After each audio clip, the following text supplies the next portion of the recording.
विलंबरे जलखिया कले सावधान। सकाळर जलखिया सबुठारु गुरुत्वपूर्ण भोजन मध्य गोटे। यह दिन जाक शरीर को शक्ति प्रदान करता मस्तिष्क सठिक भाव काम करता। आपण जानते कि 90% लोक भूल समय जलखिया करते। जानतु अधिकांश लोके शीघ्र काम को जीवा किंबा पिला स्कूल नेबा काम सठिक समय जलखिया खाई पार न मात्र विलंबरे जलखिया खाइबा स्वास्थ्य खूब क्षतिकारक। जानतु जलखिया सठिक समय विलंबरे जलखिया खाइले कि क्षति होता है। विशेषज्ञों मतरे सकाळे उठिबा परे 2 घंटा मध्य जलखिया खाइबा उचित। एही समय शरीर राति सारा उपवास रहिबा परी शर्करार अभाव अनुभव होता है।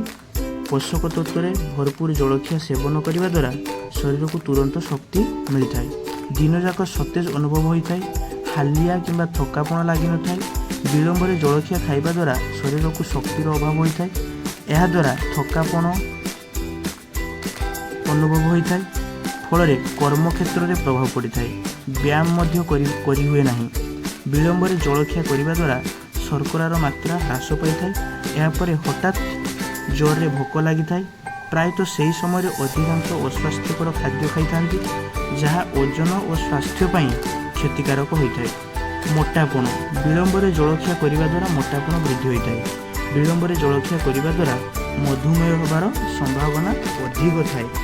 शरीर को लगातार दुर्बल अनुभव करता है। फल रक्त में शर्करार मात्रा वृद्धि होता है। कौन खाइबे? फल, अंडा, ओट्स, रुटी, दही इत्यादि खाइबे।